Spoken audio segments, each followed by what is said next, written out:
and whatever I see is smiling at me. Love is who I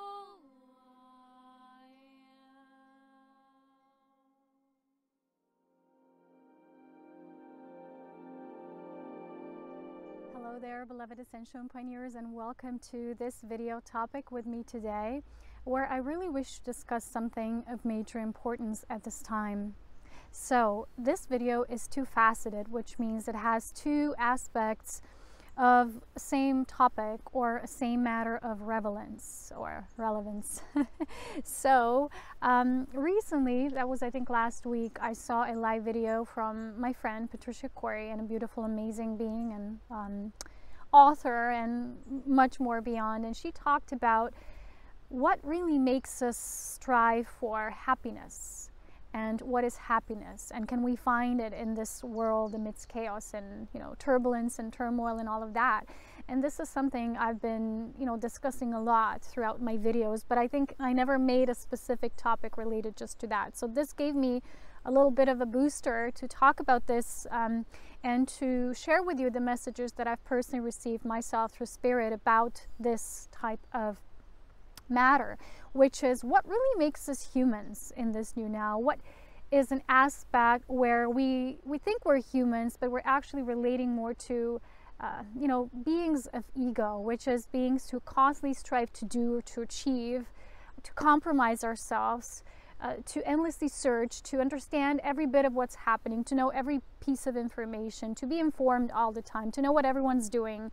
And a lot of times, even with the world at large, what's happening, and the game of polarity playing out, dark versus light, to our own expense, to creating the kind of things in our bodies even that are not aligned with what truly makes us humans in this new ascended timeline. So this is something I wish to talk about. I made a few notes, just highlights of what I want to discuss today.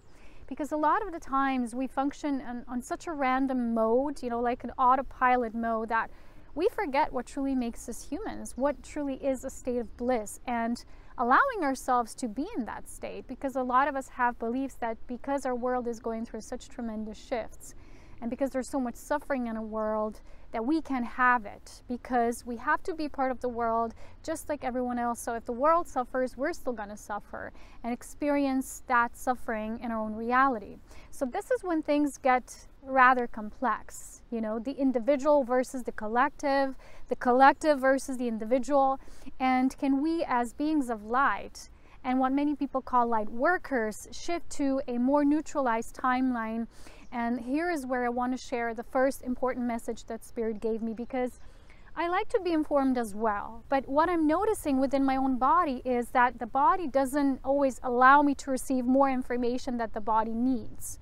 And the body is so naturally tuned into the ascended, because the earth is ascending through the solar ascension and the whole solar system and galactic proportions, multidimensional ascension actually. So it's naturally tuned into those rhythms and pulses, which is what I call organic ascension timeline.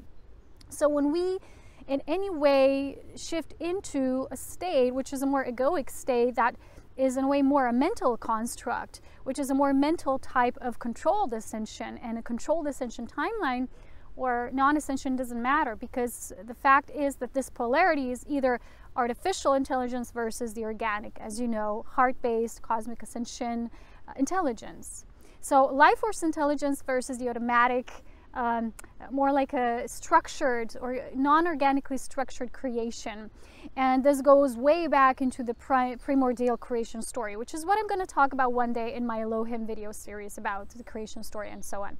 But today I wish to start with what truly makes us live within this organic ascended timeline instead of constantly talking about it, because it is an actual shift into the body. And as you know, I've been talking about the overriding feminine principle, which for those of you who are really tuned into this organic ascension timeline, you're feeling it because your body certainly will no longer allow you certain things, or it will, let's say, the things you've rather enjoyed being informed about in the past maybe, or just recently, all of a sudden the body no longer wants it. I remember I used to have these mornings when I went into the bathroom, and to kind of fill in the things I couldn't do later because I did so much of my own things, I started watching videos when I was doing automatic things like brushing my teeth and getting ready, you know.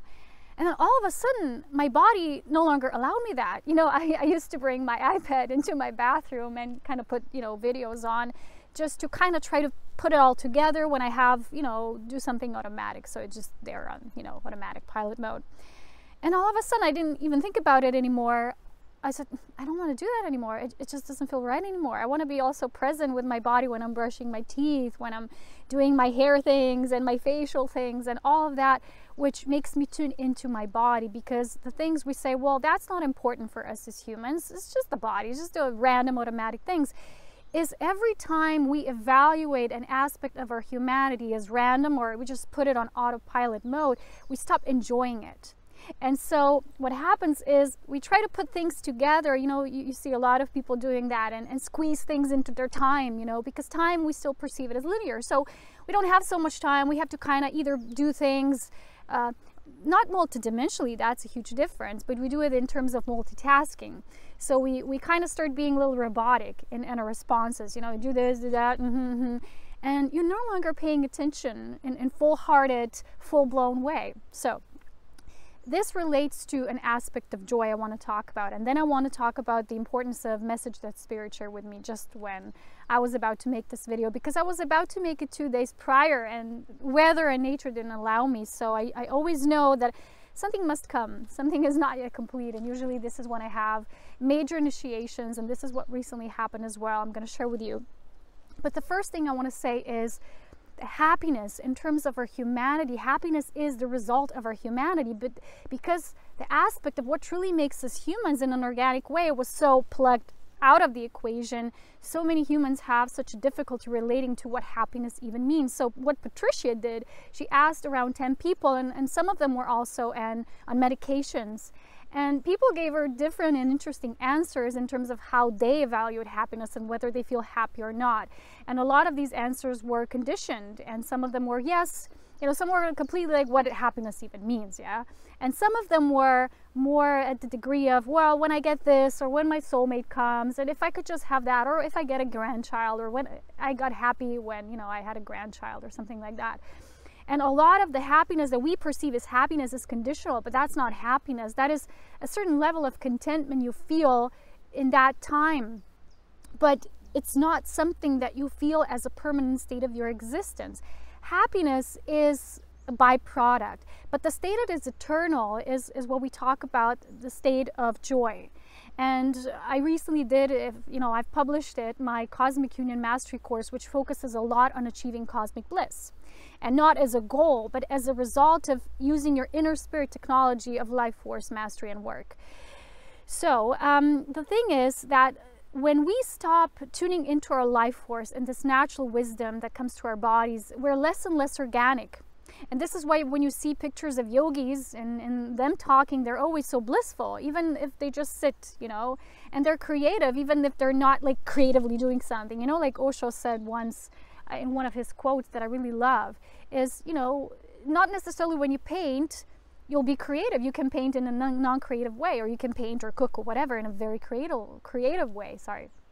So there is a difference whether we really tune into this organic life force flow, which makes everything we do creative, even when we just have a conversation and you just have a walk. I always have these creative walks because when I walk, I plug into the resourcefulness of nature, and then I simultaneously get spirit guidance and I get ideas what to do, and it's really creative just by walking. But first you have to plug off the mental stream of I need to do this and that, or, you know, people go for a walk and then they're thinking 1,000 things. It's different when you're creating with your visionary part of your mind. So the first aspect here is our organic nature that we have been neglecting for so long, and even as a part of the matrix construct, we were almost programmed into being parts of us being a little robotic, you know. And when you notice yourself being a little robotic, which is, you know, do this simultaneously, like multitasking is really a nature of robots, isn't it? Multidimensionality is the real nature and structure of humans when we plug into the cosmic consciousness. So happiness is a result of anchoring joy. So happiness and joy, not really the same thing, but as an experience of humanity, when joy is is an aspect that, you know, not just humans experience. But in terms of the human experience, what I'm receiving is happiness is a state that humans will feel as a result of anchoring joy. And we have so many blockers because of that joy, because we're getting so inorganic in so many ways that because of that, and you know, even people who are in medication, these are natural automatic blockers of that, you know, anchoring joy, because joy has to anchor through your body. It's not just this joy you feel when you're in quiet space or in meditation, but even when you're doing the most rooted physical things, because joy is a cosmic experience when it's, you know, I talk about these all three main body vortices, or these body portals: your crown, the heart, the cosmic heart, and the root, the base. So when this bliss, this state is activated on all these levels, and there's this interchange of energy playing out, this is when we start talking about this cosmic union, when you're truly in union within yourself. You know, the tiniest particles, from quantum to subatomic, atomic, all these aspects, you know, sometimes there's these spiritual graphs or charts about this, reaching all the way, expanding all the way up to into cosmic. But if we are only tuning into the cosmic elements, but we're not in the, you know, bringing that macro into the micro nature of our being, then we're not going to experience cosmic union, and we're not going to feel happiness as a result of that joy moving through all these levels. So cosmic union is an interpenetrative state when all these levels are, of course, as always, in this infinity flow motion. So happiness is not something that is a privilege. It's only for those privileged few, or people who have money. Not necessarily, as you know, these people are happy. So can we afford now happiness in the midst of all this chaos and turmoil that we're now experiencing at the level of our human experience in the collective? So you've probably noticed that when you're ascending, your reality is shifting, you're feeling more and more refined and blissful and beautiful. But then when you look out into the world and see everything that's happening, a lot of the times these things will affect through the empathic nature that we're feeling and expressing all the time through our self-expression, you know, those aspects of us, and it will somehow affect us. I'm going to tell you a recent example, which was, we were walking here, and we get two messages of people breaking in. First, we meet someone who has a weekend house there, and we talk with them, and they say, well, people broke in here once and they drank all our alcohol and left all the rest. We go take a walk by the river in the afternoon, and we meet again our neighbor, and he says, you know, there was a breaking and entering into my, you know, these hunter houses on trees, observation points. He says they broke in and they drank all the liquor, which was a lot. And I knew it was also, you know, like forest people and hunters, because they were shooting and they shot a fox there, but they shot it in an inhumane way, which made it suffer, because I knew it was them, because I saw the fox lying there, you know, dead in the ground right next to that lodge in like a few days. I said I was so sad, you know, to see that happen. And the thing is that when people do these things, as you know, when you drink alcohol or get heavily out of your body, other forces will start to, you know, these, what we call sometimes the dark or evil forces. It doesn't matter the name. But the key factor here is, as you know, a lot of times people wake up from this state and say, I don't know what I was doing. What was I doing? Because they're being channels for these lower energies that come through and do these inhumane things. And when you hear things like that, and when we heard like that, our hearts were broken, you know.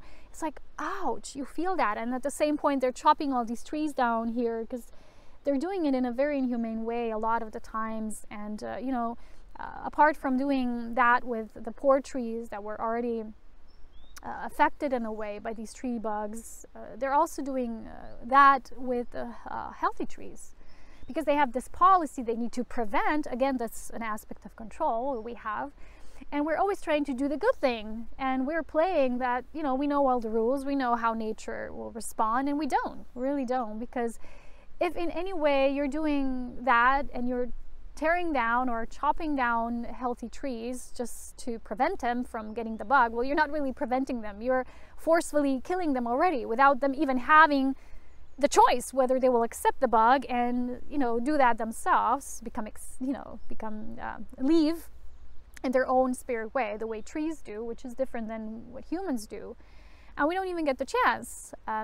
We don't give it a chance, because we already decide and we can have this control. So The control aspect is the fastest shortcut to this state of unhappiness. So when people are like that, naturally they will get medicated, they will get drunk all the time. And those of us who have a very empathic nature, we have to shift into this higher compassion. So recently, after that experience, when I was really, you sometimes feel this weight of the world, but we're not here as light workers, and this will be the main message today, to lift off the weight of the world on our shoulders because we're now so special and gifted because we have the power. That's egoic. We can do that. We can save the world. A lot of people who are working for the betterment of the planet, it's not the same as planetary service, which is coming from divine love and neutrality and just doing the things that you are instructed through spirit yourself, not doing it through ego, thinking you have the upper hand now and you are given some special role to utilize because no one else can do it but you.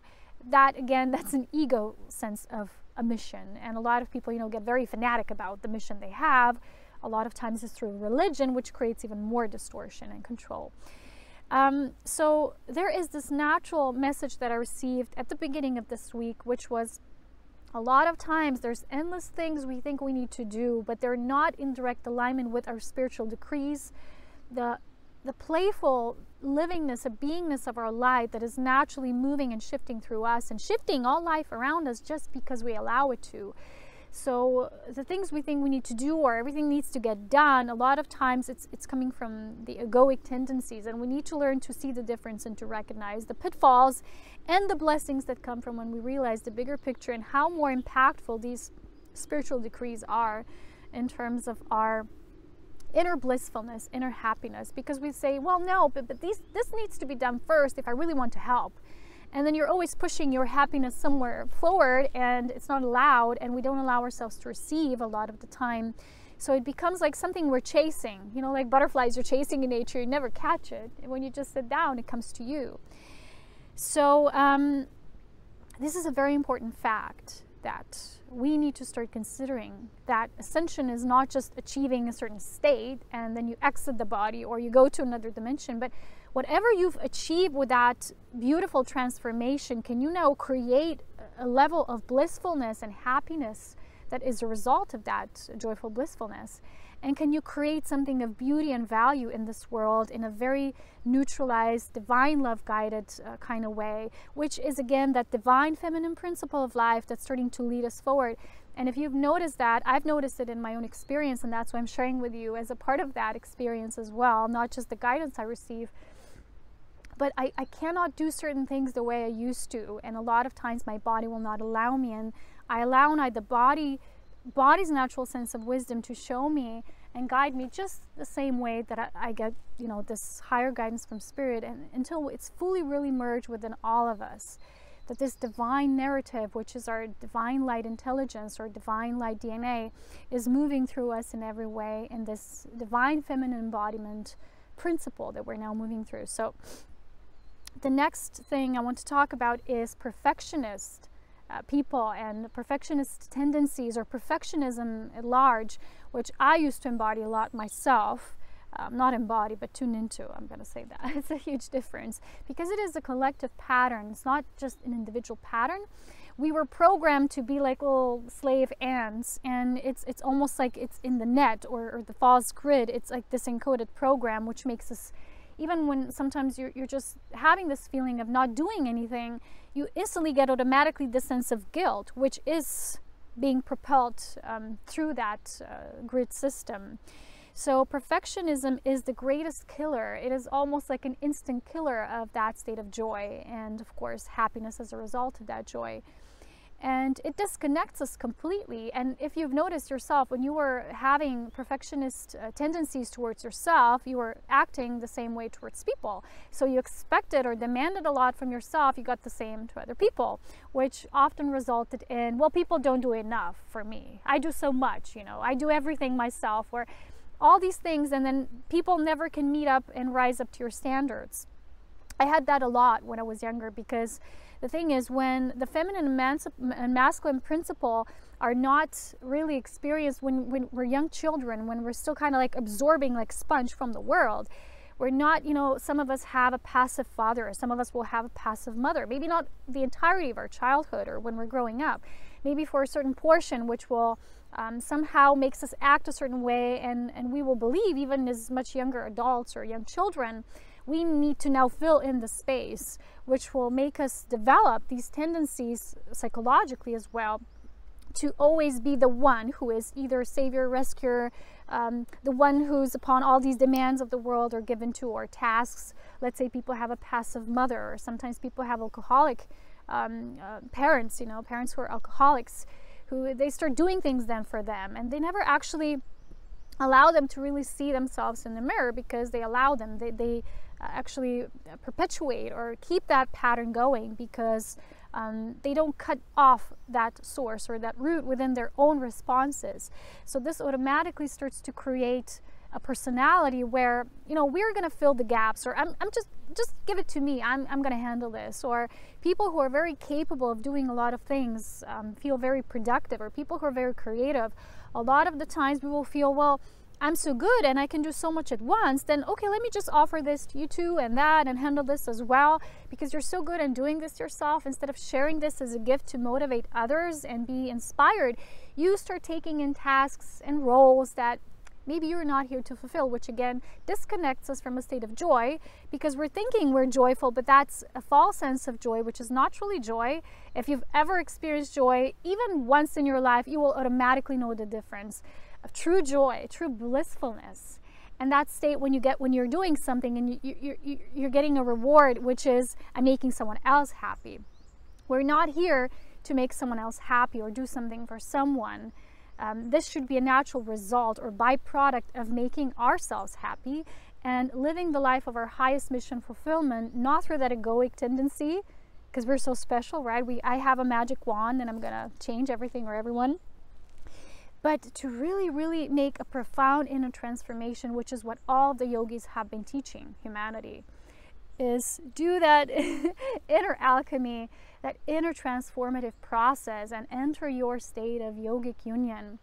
And then you will see everything starts to line up. And even when it doesn't, it will show you where the application of that inner union has still not reached its fullest grounded, embodied sense, because it's then bringing that into the world. You can be that in the cave or top of the mountain, but then you bring it into the physical world and let it sustain and nourish the physical plane of existence through your light. So this now leads me to this greatest guidance I received today about allowing light or dark to play out naturally without forcing or enforcing the light, which is in so many cases in the New Age or the Lightworker movement. It's this, we are so full of light, now we're going to anchor light everywhere, and I'm anchoring light. And even a lot of the information we've been receiving about the dark ones, the cabals, or even just, let's say, someone who would litter the planet, people who are constantly filling the planet with trash. We're always picking it up after them. We're always doing things for them. We're always doing things for others. And today, Spirit has shown me that always doing at the expense of the other, it's almost like it keeps the game like this instead of developing like this, which can create the state of natural polarized union. Have you ever had a relationship, let's say you were always the initiator, or you were always the one who does everything, and then you said, oh, that person never does anything for me, or that person is never the initiating force. But in actuality, when you move deeper within, when you start to meditate and see at the core of your energy, what you're emanating is, it's okay, I'm the one, I'm the main stage, I am the one who does everything.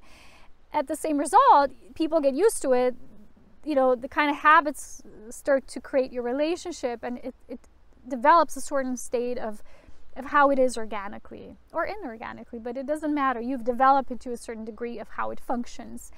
And when you will try things a different way, and you'll say, if I will just be in the state of my intuitive, blissful resonance and then response to how I'm feeling, instead of always charging up or always enforcing my light, or always enforcing my wisdom or guidance, it also can be forced. Even wisdom can be forced.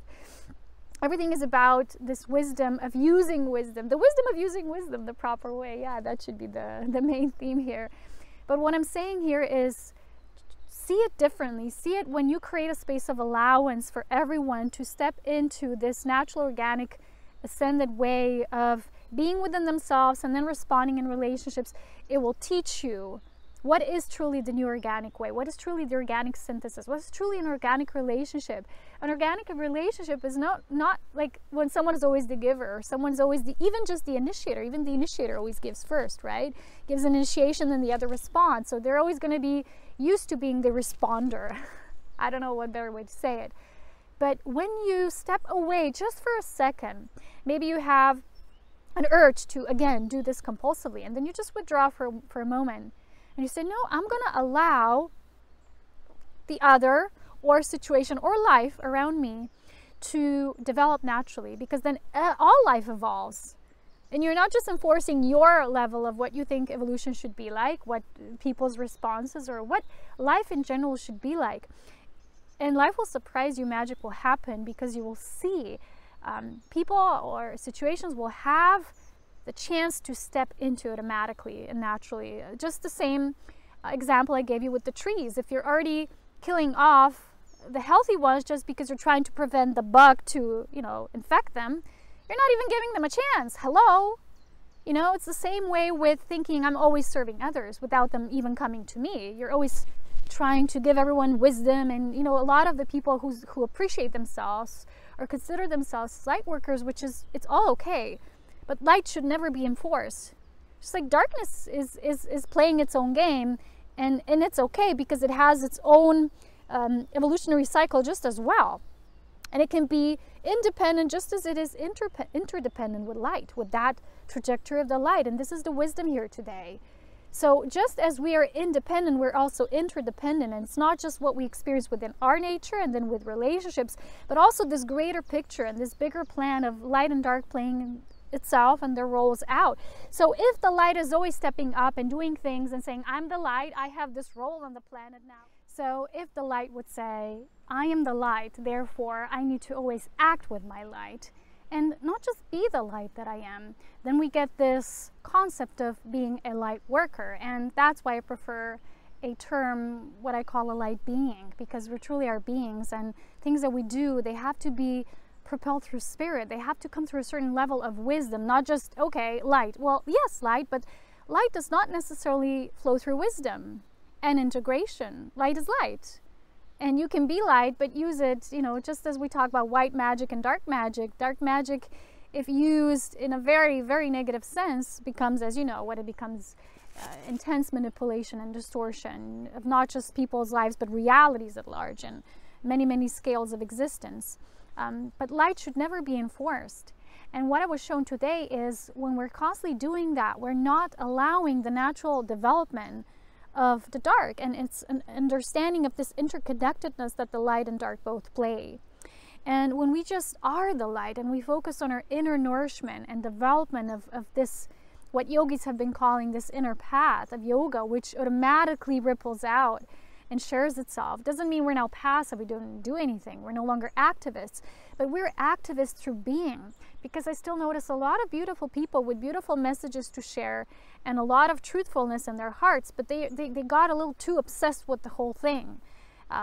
They're trying to change the world or rescue the world or, understand everything and get every piece of information out there, which again can make us disconnect from what is important and necessary for us in each moment, which again will disconnect us from that harmonious joy which cultivates happiness. Again, doing on the behalf of others and not allowing, so instead of enforcing, you will not allow the other to come into their power. So even darkness in its role, in evil beings who are even beings, not evil beings, sorry, tongue-tied. I don't really like to use the word evil because it's again so distorted in the New Age communities. But let's say the usage of darkness for the purposes of service to the self, instead of serving the whole and understanding the ascension path of the whole. Even that has to come in its own fruition and wisdom. But if we're always doing things forcefully, we're not allowing it. So today Spirit showed me this as an energetic interchange that a lot of people who don't have this higher perspective and wisdom do not see. So therefore they're more like acting through enforced light than the light that simply shines. And it's like the luminescent lighthouse. Lighthouse is just there, and ships come to it and are drawn to it naturally. So even, let's say, sometimes people who are sending others guidance or recommendations or even advice without asking, that's not respectful. And again, it's, you might have this wisdom, but you're not using it through respect and integrity. So you're not respecting the free will and the privacy and the choices of another, because you're thinking your choices are better than them. That's again another level of this. So instead of enforcing, even sometimes this plays out beautifully in relationships, because you're always forcing your energy upon someone until the level when, you know, there's no more responsiveness back. So you're always poking and pushing and there's no responsiveness. Then a lot of times this is not going to be a mutually nourishing relationship. You know, you might have someone you might admire and you're always writing to them, or, you know, people do that. And you're always playing this role. Oh, I'm the admirer, or I'm the fan, and I write, or I like to engage or instigate. But it's not necessarily going to come from that space of wisdom, because from that level of our uniqueness and beautiful essence that we are, there is this need to develop more what I call the light play, more than light work. It's more like a light play, and doing things not so randomly and mechanically. But, you know, we're not these robots. A lot of the beings who are choosing that trajectory are trying to make us, but nothing can make us if we're not saying, okay, I choose that. So that is why we have to use all the observation skills, all the awareness to observe these patterns once they start to appear in our reality, because they're being collectively and very subliminally sent into the stratosphere of the planet and to, you know, everywhere we are. Except when you're really in the pure, wild, organic nature, you will really feel your heart. You will feel what you're guided to do. And that's why I love Sadhguru's wisdom, because he always says, your time here is limited. You're not immortal. So if you understand that and apply it to your nature just here on earth, as a spirit, of course you are, but as a being on earth, you have a limited path. You have, you know, this is for the time amount you're here to do certain things. And that's why you will truly develop this wisdom of doing what you really want to, what you're really feeling inspired and called to do, instead of thinking, well, but I first need to do that and graduate from that and meet the right people. And it's like, follow this organic path instead, which will truly bring the cultivation of joy, which will lift off happiness that we require. So this all relates to this feminine principle I've been talking about again. And the feminine principle first is, instead of enforcing, allowing, instead of empathizing with everything, be a part of everything and save everything, be compassionate. So a form of compassion in this example I gave you with the poor fox, who ended up being a victim of people's fanatic behavior, inhumane behavior, well, a victim in a sense, but a beautiful role model of what happens when we're being inhumane, is that if you're trying to change a situation, or you're taking the pain of the world into yourself, you're really not transforming anything. So the next day I woke up, I had this guidance. Spirit was reminding me, don't forget, send everything this compassionate white light of creation, which will automatically unify everything and every experience. It will lead it back into this trajectory of wholeness. So even what you would say a murder, an abuse, an inhumane act, will still have its rightful, natural way of coming into itself and eventually becoming whole. And when we act sending light to everything from ourself, from our ego, it's not the same as really feeling that light of spirit, which is what was the guidance of this week, was who's really in control. Because there was this woman flying and the eagle was, and she was one with the eagle. So you can either see it as me versus spirit or me unified with spirit. I'm flying with spirit. And a lot of the times, an aspect here that many people neglect or forget is also feeling that we're unified in this. Because every single time you think your efforts are individual, you will fail. And I was recently listening to David Icke's interview, one part I liked, and he was talking about how there's all these truth seekers and truthers who are a part of their community, and they do these talks and they speak on these conferences. And then there's someone, I don't know, he was talking about this musician who recently became involved with the whole ET, communities and disinformation, and where you're getting your sources from and your information from. And he was saying, you can't do these things alone. So if that person does not, commit to us also as a group, every time we forget to do that, we're feeling isolated, and it's just us doing this. And we're kind of like playing this me versus the rest, because no effort is an isolated effort. And eventually this, whatever we share, has to become involved with the sharings of others. And he said, I always love to quote other people who are doing this work simultaneously with me. And that's why I always share the works of people who I resonate with as well, like Patricia Corey, Barbara Hand-Clow, and many, many beings I've probably mentioned throughout my path. But these are the people I really strongly resonate at this time, that have the right wisdom at this time. I was also shown something else very important is, and I want to say that which I was just telling you is important, because a lot of times you feel you're doing this work alone and you're not. And then you're reminded it's not just you versus the world. And then you get unhappy and unhappy again. When you feel your community, even if they're not with you, when you feel that teamwork of spirit, you will feel recharged over and over again, because that's the greater universal life force working and operating through all of us.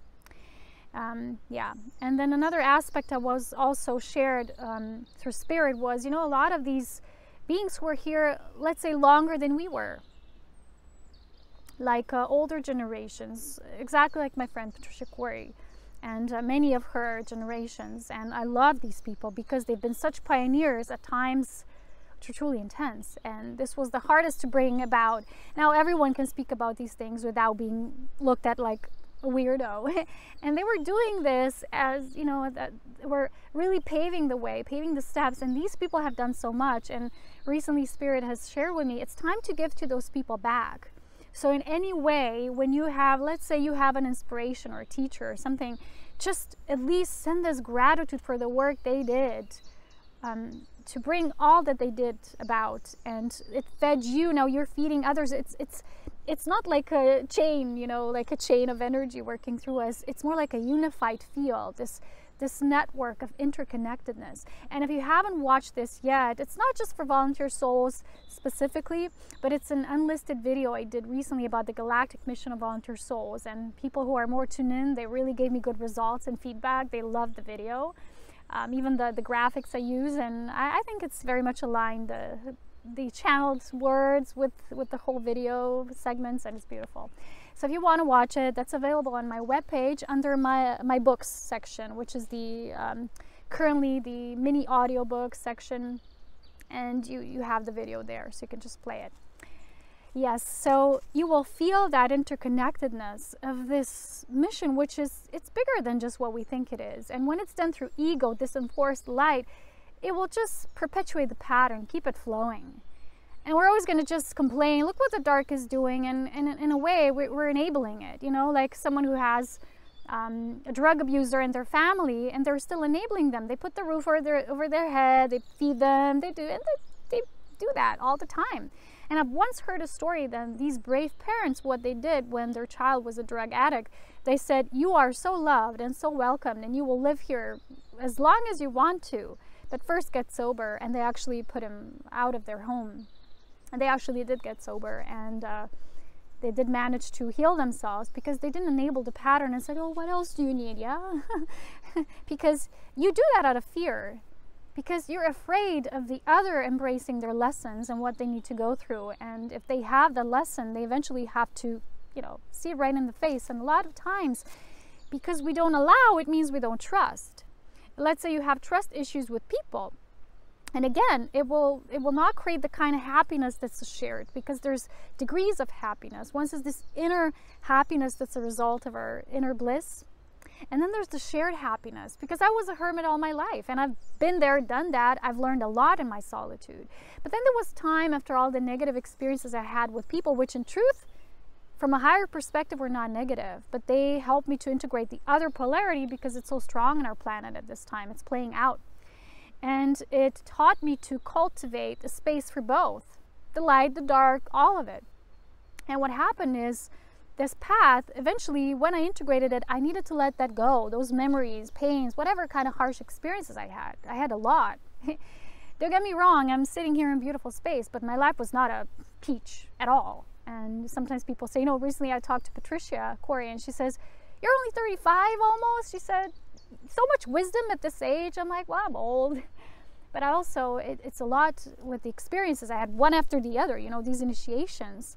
But even that, it didn't prevent my inner happiness. Every time I've walked away from an issue or a toxic situation or a person even, I've accepted both the experience and them as well, because it's important you do both.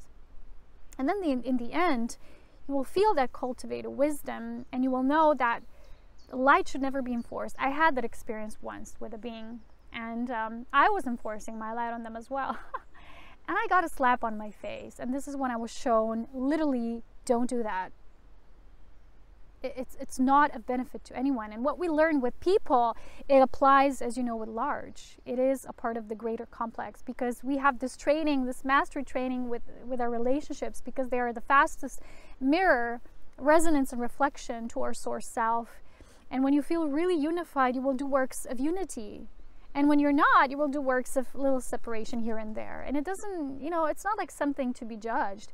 It's just something to be seen, reflected back, integrated into the whole, and then try to see the bigger picture of how you can bring more works of unity instead of aspects of you that are just calling out for attention or wanting to be recognized or do good, even just wanting to do good. People always say, I want to do good in the world. Good, again, has a polarity bad, right? Why don't we just say, I am love, and love creates miracles. And when I'm not fully in that unified state of love, I will notice it, I will observe it, I will integrate it, accept it into my wholeness. I will allow life to evolve and experience itself through me. And therefore, I will allow all life to mature naturally, because a lot of the things people are always pushing for, let's push for this agenda, let's want the event or ETs to be exposed or this to happen. We're always pushing for it. We're pushing the agenda. Agenda is always done through pushing, through enforcing. While a spiritual decree or devotion is never done through pushing. It is allowing life force of spirit, which I call the wisdom of the Holy Spirit, is all of our wisdom combined and beyond. It's multiplied into infinity. And when you get just your own fraction of it channeled through you're doing miracles without thinking that you need to now perform miracles. You know, people say, well, these masters, they did miracles. Joshua performed miracles. No, he was just being himself, and people called it miracles. To him, it was natural to be in that state. And when we're natural, when we're organically in that state, and all of life just has that dance. So yesterday, for a final thing to wish to share with you, I had that experience when a part of you that always wants to get things done and finished and, you know, in a certain timeline, because then you won't have time, or then other things you need to have your space for, and let's just get it over with. Even when the energy is totally saying no and it's clashy, you will have the worst day ever. And the thing is, even when we're masterful on a certain level, then we're always, you know, you're always growing in that level of mastery. And for me, to be a humble master of the self is to humbly embrace all life and all experiences. And people who always say 3D life, ugh, yuck, bad, you know, 3D lessons or very dense lessons are like injections to our system, because they will most directly show us where these patterns of the grid, and those of us who are here as volunteer souls, how can we transcend that by infusing our own light into seeing these illusions that these patterns actually are, these false programs actually are, and bringing more of that goofy, humorous, playful light play instead of light work into this world by this organic ascension within us, and then just allowing life to be life, to be loved, for life in general to become happy, to become happier, more fulfilled, richer, not money-wise, but richer in experience and depth of feeling, of richness. Because wisdom is not just wisdom if it doesn't produce love. Wisdom will always generate love when it's shared through the heart of the beloved, the inner unified self. So anyway, if you want to get the Cosmic Union Ascension course, it is available at the last initiation of my Mastery Courses program, and watch the Volunteer Souls Mission at the galactic level video on my Serapina Light webpage under my books. If you wish to support me, you know where to find that tab as well. As always, with so much love, wisdom, and power. And the last announcement I have for today with all of my sharing is I will no longer be doing many videos a week. It has been a lesson for me as well, because it was producing so much. It left a toll on me and my body and my personal life as well. The feminine principle wants us to be more in balance with many aspects of us, and I am just like anyone else who has developed their inner ascension, multidimensional. I like to do many things, and when I do just one thing, I get out of balance. Even though I love that thing, I'm feeling it's not the whole of me, and not the whole of me can be expressed. So today I had this dream when I was typical me, the woman, the dancer, and I started to dance in a spin. I was doing this tantric spin.